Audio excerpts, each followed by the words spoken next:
WWE के 10 सबसे दर्दनाक move. Kevin Owens pump up power bomb to the apron. आप रिंग के सबसे मुश्किल हिस्से के बारे में तो नहीं भूले ना, बस उसको ही केविन ओवेंस के signature move pump up power bomb के साथ जोड़ दीजिए, जिसे सिर्फ एक सिग्नेचर मूव की तरह देखा जाता है। लेकिन वो किस्सा कौन भूल सकता है जब NXT पर केविन ओवेंस सैमी ज़ेन के खिलाफ हो गए थे और उन्होंने ज़ेन को एप्रन के ऊपर एक जोरदार पावर बॉम्ब दिया था। यहाँ तक कि डैनियल ब्रायन के कमबैक मैच में ओवेंस ने उनके ऊपर इस मूव का इस्तेमाल किया था। जब कंपनी इस मूव को जनरेशन पंक किक की तरह दिखा रही थी तब ये बहुत असरदार था, क्योंकि ये एक ऐसा फिनिशर लगता था जो आसानी से किसी भी ओपोनेंट की कमर तोड़ सकता है। इसी वजह से इसका पंप अप वर्जन और भी खतरनाक हो गया, क्योंकि ये एक करियर एंडिंग मूव की तरह किया जाता है। ये एक रेयर मूव है जिसे देखते वक्त आपकी सांसें अटक जाती हैं, क्योंकि आपको ओपोनेंट का दर्द टीवी के स्क्रीन से भी महसूस हो सकता है। Goldust shattered dreams. गोल्डस्ट का शैटर ड्रीम्स मूव उनका सिग्नेचर मूव है। इस मूव में वो अपने ओपोनेंट को रिंग के एक कोने में उनकी टांगे फैलाकर फंसा देते हैं और फिर उनके ग्रॉइन एरिया में एक जोरदार किक डिलीवर करते हैं, जिससे उनके ओपोनेंट को बहुत दर्द और तकलीफ होती है। जाहिर है ये समझने के लिए आपको ज्यादा दिमाग नहीं लगाना पड़ेगा कि ये मूव इतना दर्दनाक क्यों होता है। ये मूव ओपोनेंट के बहुत सेंसिटिव पार्ट पर किया जाता है, जहां चोट लगने पर किसी को भी बहुत ज्यादा दर्द होगा, और गोल्डस्ट इस मूव को असली दिखाने के लिए एक ट्रिक का इस्तेमाल करते हैं। हालांकि गोल्डस्ट ग्राइंड एरिया पर अटैक करते हैं, लेकिन वो ज्यादा फोर्स अपने ओपोनेंट के पीछे वाले टर्न बकल पर लगाते हैं। जाहिर है कि गोल्डस्ट ये मूव केवल तभी कर सकते हैं जब रेफरी का उनके ऊपर ध्यान ना हो, क्योंकि रेसलिंग में इस तरह के मूव्स इलीगल होते हैं। देखा जाए तो ये मूव दो रेसलर्स के बीच भरोसे पर निर्भर करता है, क्योंकि गोल्डस्ट को उस टर्नबकल पर सही निशाना लगाना ही पड़ता है, नहीं तो उनके ओपोनेंट को बहुत ज्यादा दर्द झेलना पड़ सकता है। Sami Zayn apron brain buster.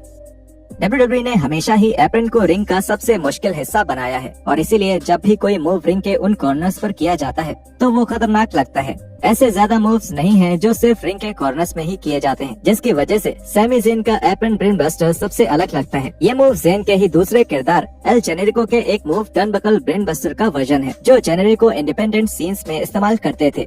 जेनेरिको ने ये मूव WWE के इस स्टार को दिया है, और हालांकि ज़ेन इसे बहुत कम इस्तेमाल करते हैं, लेकिन जब भी करते हैं तब फैंस के रोंगटे खड़े हो जाते हैं, क्योंकि ये सच में एक करियर एंडिंग मूव लगता है। पाइल ड्राइवर और ओरिजिनल ब्रेन बस्टर जैसे मूव से ओपोनेंट्स कई बार पैरालाइज हो चुके हैं या उनकी गर्दन भी टूटी है, और अगर सैमी ज़ेन इस मूव को ज्यादा इस्तेमाल करने लगे तो जल्द ही ये मूव भी WWE के बैंड मूव्स के लिस्ट में शामिल हो जाएगा, जैसे पाइल ड्राइवर के साथ हुआ था, क्योंकि ऐसे मूव्स में रेसलर्स को गंभीर चोट लगने का बहुत ज्यादा खतरा होता है।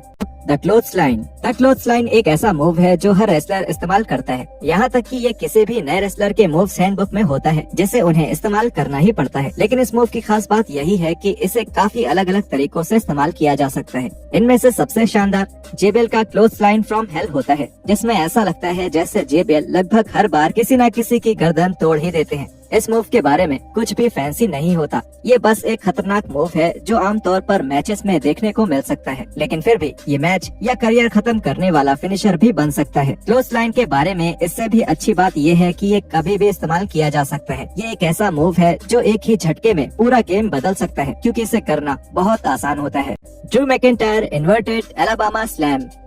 ये मूव अब तक के मूव से थोड़ा ज्यादा मुश्किल है। इस मूव को हार्डकोर हॉली ने बनाया था, जो अक्सर अपने ओपोनेंट्स को एक एलाबामा स्लैम से हराते थे, जो उनका एक सिग्नेचर मूव था। हार्डकोर हॉली के इस फिनिशर का मैकिंटायर का वर्जन और भी खतरनाक है, क्योंकि किसी को नहीं पता होता कि उसमें क्या होगा, जैसे कि रेडिक मॉस, जिनको मैकिंटायर के इस मूव का सबसे खतरनाक वर्जन झेलना पड़ा था और वो सीधे अपने सर के बल गिरे थे। इस मूव में बहुत ज्यादा ताकत भी लगती है, और उसके साथ ही इस मूव के दौरान दोनों रेसलर्स का सिंक में होना भी बहुत जरूरी होता है। हालांकि रेसलर्स को रिंग के अंदर होने वाले हर मूव में सिंक बनाना पड़ता है, लेकिन एलाबामा स्लैम में दोनों रेसलर्स को थोड़ा ज्यादा सतर्क होने की जरूरत होती है, ताकि किसी को कोई चोट ना लगे। मैकिंटायर का फ्यूचर शॉक, DDT और क्लेमोर सभी बेहतरीन फिनिशर्स हैं, लेकिन इन्वर्टेड एलाबामा स्लैम WWE के बाकी मूव से थोड़ा ज्यादा खतरनाक होता है।